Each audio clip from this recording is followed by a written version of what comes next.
Cheers.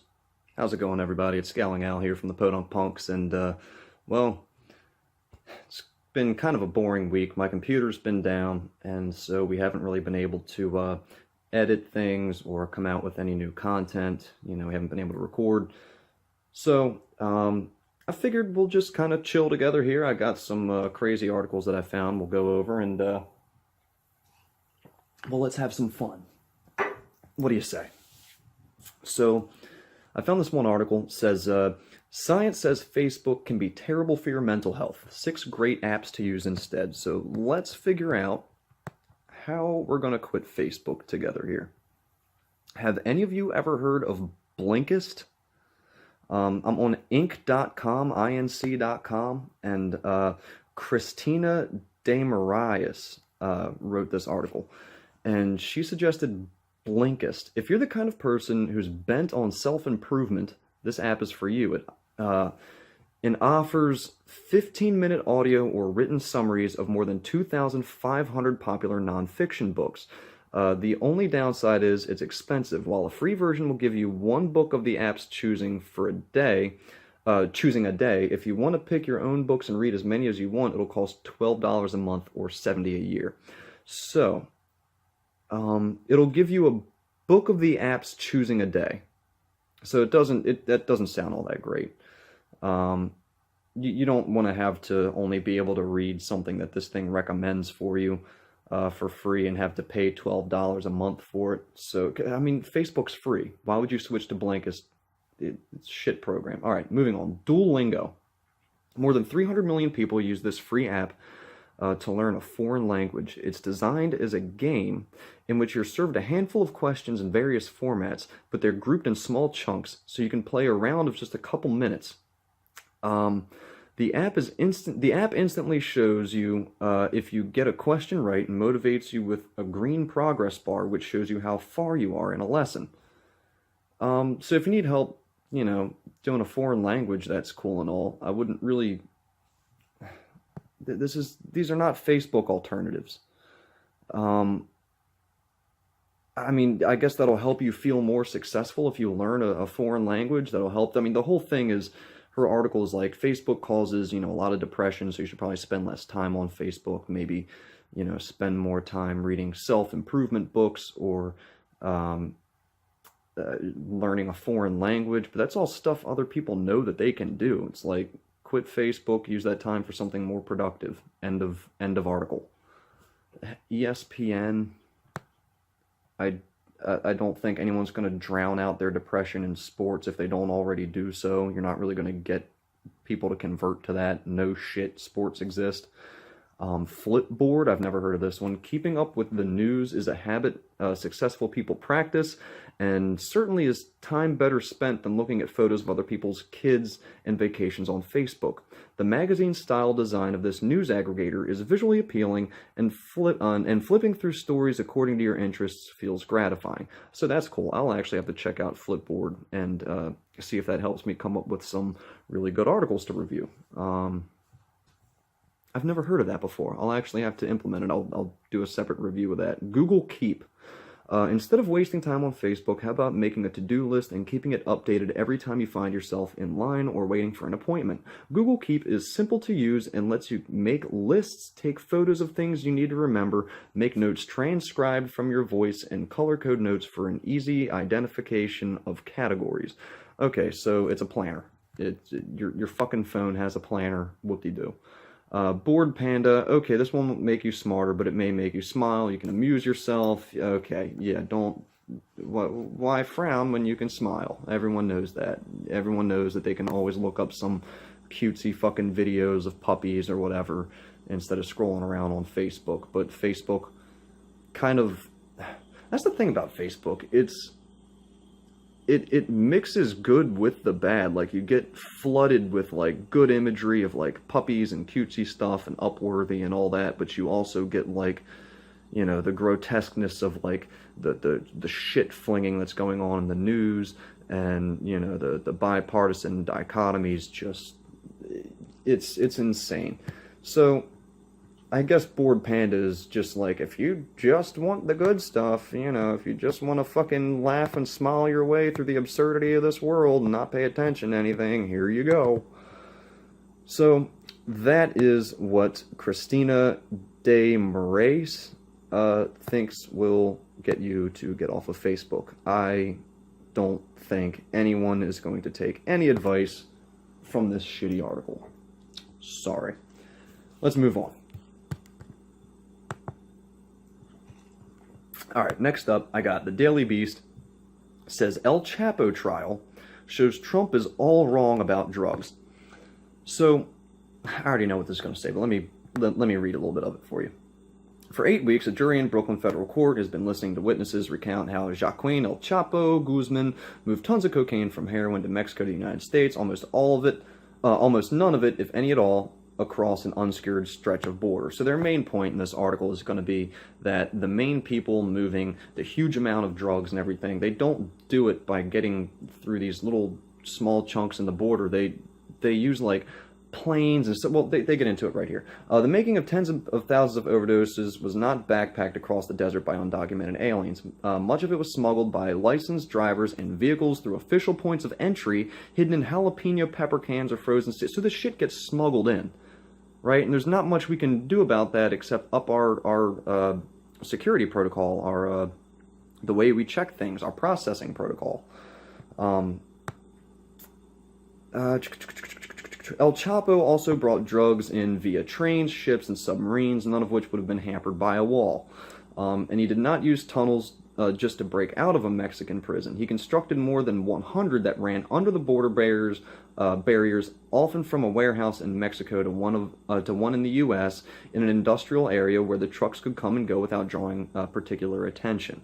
So that's pretty fucking funny, because immediately after that hoax of a fucking GoFundMe thing came out for that guy that was going to fund the wall,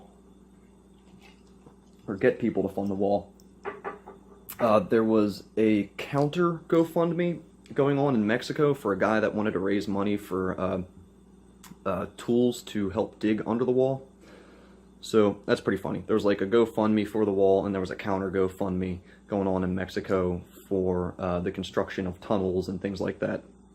But it just goes to show you that, like, people just, like, waltzing over the fucking border ain't the issue. Like, these caravans have been happening for a long fucking time.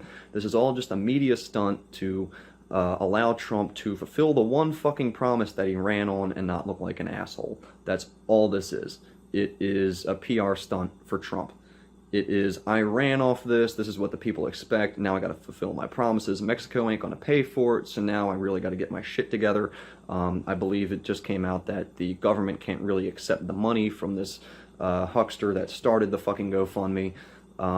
There has to be like all these roundabout ways of doing it, and it's, even then, I think it only raised like $20 million or something like that, but it was only like 150th of the fucking like estimate that was needed for the actual building of the wall. Like 20 million when you have like a $24 billion estimation for the building of a wall really isn't shit. I'm sorry, but, and what does that tell you? Like, the fact that this GoFundMe didn't meet its criteria or meet its promise and got retracted, because that's what happened. It only made X amount, and the limit was set, or the goal was set for like 1 billion or whatever, and it didn't meet its goal, so it was retracted. People are being refunded. But what does that show you? It shows you that, like, our country doesn't really want the wall, right? Like, if people actually wanted that fucking wall, it would have gotten funded. Right? Because, I mean, the people that donate to Trump and everything, they are people that are willing to send. It doesn't matter if you're a huckster or not. The people that are going to donate to that wall generally are people that are fucking dumb enough to donate to everything. They're people that give away to, like, the Catholic organizations that constantly heckle people for money. They don't care if it goes to a huckster. So if enough people wanted that wall, it would have been reflected in that GoFundMe. And it wasn't. I know that you're always going to have like that millionaire that's always, or billionaire, trillionaire that's willing to write that check, and I'm sure that's a reason why it didn't get written, was because he was an obvious huckster, and the millionaires that actually support Trump's wall knew that. But, you know, your average dumb fuck isn't those millionaires with the check, and your average dumb fuck, I mean, it shows that America does not want this wall. Otherwise, your average dumb fuck would have funded it. Anyway, yeah, so you guys get it. This just keeps relating to how El Chapo found different ways other than the wall to get his supply into America. And, you know, a wall is just going to be nothing but a costly... That money could be going to infrastructure. Why can't we be raising money like that for infrastructure? You know, why can't we be raising money like that for education? You know, it just doesn't make sense. A big, dumb wall does not work. Funny, tangential kind of news, Roger Waters was throwing up the idea of playing at the border wall. So, that's something to look out for. Anyway, let's move on. Everyone knows El Chapo was a big guy. He moved a lot of drugs and everything. And a wall wouldn't have hampered the way he did it. Okay, so this is Quartz. Yeah, Quartz, QZ.com. American educators are treating Trump's presidency as the ultimate teachable moment, as they should. This article is going to get into, I'm sorry, this was written by Annabelle Timsit. And yeah, it's just going to get into, like, all the, like, pervasive ways that the modern politics kind of trickle in. It's inescapable. Like, here we go. Stephen Ullhorn teaches social studies to 7th and 8th graders at Western Hill High School in Ohio. In every class, regardless of the historical period under discussion, there's one person who's always on a student's minds. Donald Trump, Ullhorn says, is inescapable, even in daily lessons. Quote, "I'm teaching ancient Rome right now to my 7th graders. And we're covering Hadrian's Wall, the 73-mile-long stone fortification in northern Britain built at the behest of Emperor Hadrian to fortify the boundaries between the Romans and the so-called barbarians." And so the kids are like, the wall doesn't work. And other kids are a little more like, we have to keep people out, so even when you're not covering Trump or current events, things come up. Ullhorn is just one of many teachers across the U.S. grappling with the question of how to teach Trump's presidency, which is markedly different from recent administrations. You know, they're right. Trump and the people that have supported him, like the youngsters, you know, like Gavin McInnes and Milo and all of these, you know, youthful, seductively energetic people have helped add pop culture to Trump's appeal that Bush didn't really have, you know, and it has become a lot more pervasive. So let me see here. Unlike his predecessors, Trump uses social media, that's another thing, is pop culture appeal, social media, to announce policy changes and confront other public figures. He has eschewed traditional U.S. alliances and flouts many of the conventions and traditions associated with his office. These changes have prompted some history, civics, and political science and social science teachers across the U.S. to adjust their curriculums, change their teaching styles, and institute new classroom rules that seem better suited to the changing political moment. See, I agree with that. Teachers should make history analogous to the present if possible, in kind of an unbiased way if possible. But there is nothing really biased about commenting negatively on walls. Like, walls throughout history generally haven't worked, and they are a reflection of you know, isolationism, nationalism, protectionism, things like that. So I mean, I think it's good that teachers should keep things analogous to the present if possible when teaching history, because when I got out of high school, you know, I knew what the Senate was, I knew what the Congress was, I knew what the House was, but I didn't know anyone that populated them that was relevant to me, and I really should have. I should have known people like George Bush Sr. and, the Clintons more, and the Clinton foundations, and modern people in the past 10 or 20 years should have been more known to me throughout high school. I feel like I got kind of gypped out of a basic education of who's been the most relevant to me in the past decade. So, only after you get out of high school do you really start to figure out for yourself who populates the places of government. And I don't know. I really feel like it would help keep people interested in history too by drawing metaphors and analogies between the two time periods. Like this person is the Pericles of our time, and that person is the Socrates of our time. Like using words like that helps associate things that are in the present that are relevant to people with things in the past that aren't really all that relevant, but people should still know about. You should still have a basic education of where people have gotten their things from. Anyway. Trump is really good for business. Quote, the dramatic twists and turns of the Trump era have gotten many students more interested in civics lessons, according to Matt Palazzo, an AP American government teacher at Stuyvesant High School in New York City. I always joke that Trump is really good for business, he says, because a lot of the questions about American government that had seemed very abstract and theoretical now with the Trump presidency have become very real. So yeah, more people are more interested in politics than ever, and people like Ben Shapiro, and like I mentioned, Gavin McInnes and things like it. Gavin McInnes, he's such a shit because he's like, conservatism is the new punk, and he was in that punk band Anal Chinook or whatever the fuck. And no, I'm sorry. If you're one of those people that are like, conservatism is the new punk, fucking just die. Just die. Just walk into four-way traffic. You're fucking retarded. In response, some teachers have adjusted their lesson plans or teaching styles. Daniel Dresner, a professor of internal politics at Tufts University, asked fellow professors on Twitter how they had adapted their coursework to someone like Trump. More than 150 people responded with answers that varied from changing the sources in the syllabus to starting a new class and teaching students about disinformation online. I'm actually fine with that.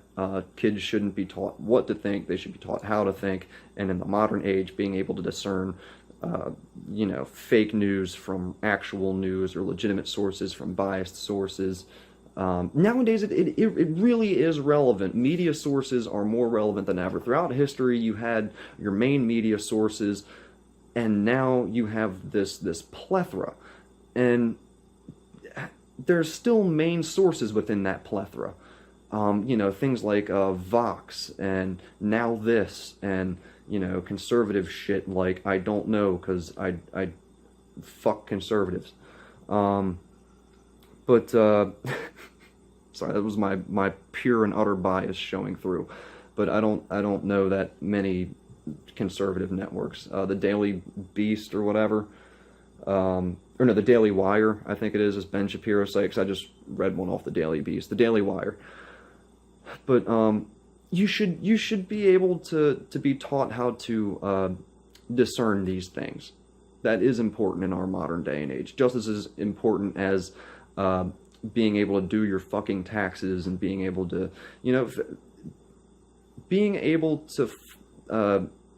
filter information is, it's fending for yourself just as much as is, like I said, doing your taxes. It matters what information you get, and it matters whether or not you know how to get it, in short. If you're a political science professor,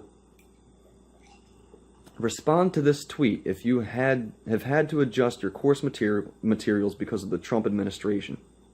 Name the course and explain how you've changed it. So that's Daniel W. Dresner posted on Twitter. Several respondents reported using real examples from the Trump administration to examine how they fit into theories of international relations. Others wrote that they had added more materials on authoritarianism, populism, and the role of Russian meddling in the 2016 to their syllabi. All of which I approve. I mean, the Russians did meddle with the 2016 election. That is a fact. Fucking Google.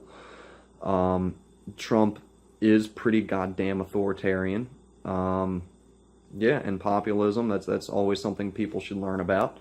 It's my duty to teach them to be engaged and informed citizens. While every teacher makes their own decision about how to teach students about Trump's policies and rhetoric, many feel that his presidency is a good opportunity to help their students become engaged and informed citizens, as Palazzo explains. For some, that means teaching students to tell real from fake news and to be critical consumers of information. So, yeah, I agree with that. Let's move on. Yeah, in short, the Trump presidency is a great teaching moment. I fully approve. It all just kind of depends on how you do it. I don't obviously approve of, like, the liberal whiny teacher going, fuck Trump and his wall, and, indoctrinating his students all to be, leftist, hippie, whatever the fuck.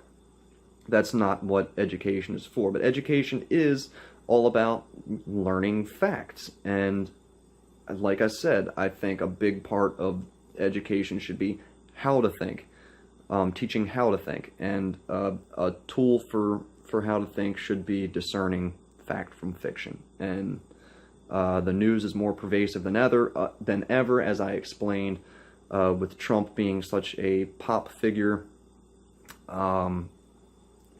It's all necessary. Let's see what Florida man's up to. So this is on Newsweek. Florida man, charged for eating a police patrol car seat in a cocaine trafficking incident. Jesus Christ. 37-year-old Florida man was arrested this week after Key West police officers found more than 40 grams of cocaine in his possession during a traffic stop.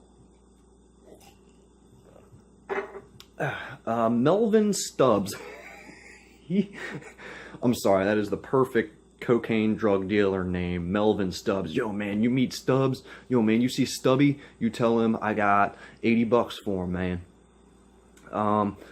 Melvin Stubbs of Homestead was detained on Thursday and charged with cocaine trafficking and resisting arrest. However, the situation took a strange turn after the suspect was found to have chomped on their car seat, according to the Monroe Sheriff's County office. So, I guess if you're going to be sent to prison, and you're going to be spending there, a long time there, you may as well do as much damage as possible. And if that means making a patrol car really uncomfortable for a day, then, do that. Good on you, homie. Do you. Due to that, Stubbs was also charged with property damage. The department said Sergeant Mark Jones and Deputy George Zachariah spotted Stubbs close to the mile marker 59 at about 10 p.m., traveling south in a white BMW. The suspect was pulled over because he had a very dark, illegal window tinting. Why do you drug dealers tint your fucking windows so much? God damn it. If you don't want to look conspicuous, don't tint your fucking windows. Do whatever you gotta do under the fucking doors. That way people just... I don't know what to tell you, man. Don't smoke blunt. If you're a drug dealer, don't do stupid shit in your car. Maybe go from A to B as inconspicuous as possible. It's just a fucking thought. If you got 40 grams of cocaine, you don't need to be fucking smoking a blunt down the highway or fucking smoking a bowl while you drive with your knee or some shit down the fucking highway. Whatever you're doing shouldn't involve fucking tinted windows if you have that much on you. Anyway, the total weight of the cocaine was 41.1 grams. Deputy Williams Daniels also arrived on scene. Stubbs began kicking the passenger side of the patrol car with his feet. Sergeant Jones noticed a large piece of the back seat of the car that Stubbs had chewed off and or eaten, causing at least $1,000 in damage. What the fuck car seat in a Crown Vic costs $1,000? What? Holy shit, dude. I'm sorry, but like I'm imagining like that little head back panel and him just like kind of gnawing off at that. How the fuck is that $1,000? That's bullshit. That's like maybe $100 for a new fucking back piece right there, and that's stretching it maybe if you got to order it online from a fucking parts. I don't know how you get just the headpiece for a fucking seat, but Stubbs was placed in feet restraints. I can break these cuffs. And taken to a hospital in Marathon. He had to be put in a wheelchair and further restrained due to his continued combative behavior. Maybe it was the coke. After being medically cleared by experts from the hospital, the suspect was transported to jail. Miami Herald reported that Stubbs remained in custody on Friday without bond. Earlier this week in Florida, police had to issue a canine called Jake with an anti-overdose medication after the pup ingested a type of drug while it was screening passengers of a popular party cruise called Holy Ship. The cop dog, which was administered Narcan, was luckily expected to make full recovery and return to duty. I don't know what that had to do. Oh, well, I mean, it's just earlier this week, you know, fucking canine sniffed some coke by accident and fucking OD'd. Poor pup. Poor pup. Dogs are such an effective tool in policing, and it's sad that the fucking fascists get them like that. They really shouldn't. All cops are class traitors. Don't recruit the dogs to be class traitors too. I don't know. I like my dogs. I don't like dogs being cops. Because they didn't sign up for that shit. Like, there's no consent there. You just, I don't know, indoctrinated a dog into being a police officer. You know, they can't opt out of that. They can't talk to you. They're happy to serve people in any way possible. And that is why dogs are great. And we don't deserve them. Especially cops. Let me see here. This is WNEP.com. Man accused of killing brother with a sword. Get this. Quote, God told me he was a lizard. Somebody watches too many Hillary Clinton conspiracy videos online. Yeah. Is God Alex Jones? A Washington State man accused of killing his brother had been charged with murder after he allegedly drove a 4-foot-long sword through the victim's head. Through his head. He didn't, like, slice his neck off. He didn't stab him in the fucking, like, right through his fucking head, dude. Jesus Christ. Buckley Wolf, 26, who prosecutors said appears to be mentally ill. No fucking, you really don't say. The guy who drove a sword through somebody's head's mentally fucking ill. Called 911 around 6:40 p.m. and told an operator that he had killed his brother and that he thought he was a lizard, according to Seattle. Hey man, my brother's a lizard. I had to kill him. You don't understand, man. The defendant's actions, jamming the tang end of a 4-foot-long, sharpened, metal-bladed sword-like instrument completely through the victim's head and killing him, demonstrate the danger he poses, Senior Deputy Prosecutor Scott O'Toole wrote in charging documents obtained by the paper. Yeah, man, no shit, the guy's a threat. Wolf told the 911 dispatcher, God told me he was a lizard, and kill me, I can't live in this reality, according to the documents. Prosecutors said Wolf told officers he suffered from schizophrenia. During the arrest, he reportedly said that officers' eyes and mouths were changing, and apparently thought that they were turning into lizards. So this guy was just crazy and, like, seeing shit. His whole he snapped. He was genuinely fucking crazy, having, like, a schizophrenic moment. He snapped and saw lizards all over the place, grabbed his sword, and started killing people. And where was this? This was not Florida, man. This was Seattle, man. Washington, man. Oh no. The Proud Boys posted a statement in their online magazine denying that he was a member. Ooh. So, remember how I was talking about Gavin McInnes earlier? He founded the Proud Boys. Wow, this is all tying together. Small world here today. Multiple reports identify Wolf as part of the Seattle chapter of the far-right group, the Proud Boys, and screenshots of Wolf's social media posts appear to show him at gatherings. So, these are people in the Proud Boys, man. Fucking crazy, sword-wielding, schizo-fucking people. I mean, I know you can get those in any movement, but Jesus Louises, dude. I mean, the Proud Boys, for people that don't know them, they're antagonizers. They're people that promote fighting. They're people that promote toxic masculinity, basically, and in all ways, shapes, and forms.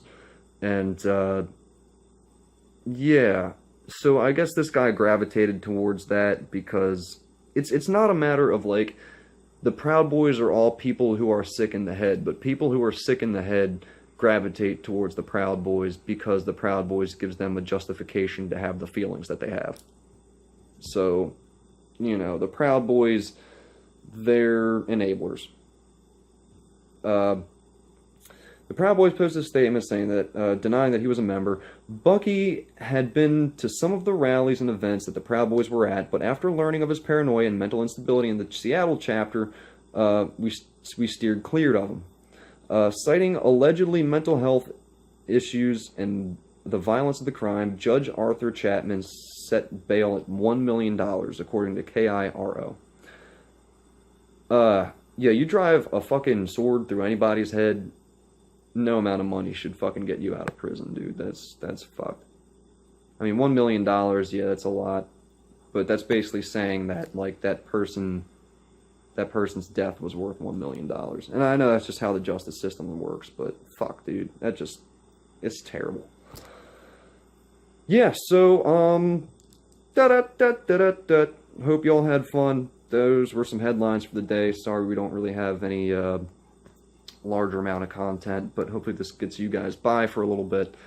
I'm getting my laptop looked at on Monday, and hopefully my D drive gets back up and running, so that way it opens my computer back up. I explained what happened in the what happened to the SciCon interview, and what happened to my laptop in a video that can be found on our Facebook. Basically, the SciCon interview got corrupted, and we're trying to get SciCon back on the show, and my computer decided to perform a gastric bypass on itself in that I partitioned some of its memory into the separate drive, and then that drive it can't be accessed right now. So I have all of this memory that drive used to hold just gone. Like, my computer just doesn't even fucking recognize it. So I have my C drive, but there's not that much space on it, so I'm dealing with what I got. Anyway, long story short, getting my computer fixed. Thank you guys for being patient with us. Please, please, please just hang in there. We'll get our regular show back up and running.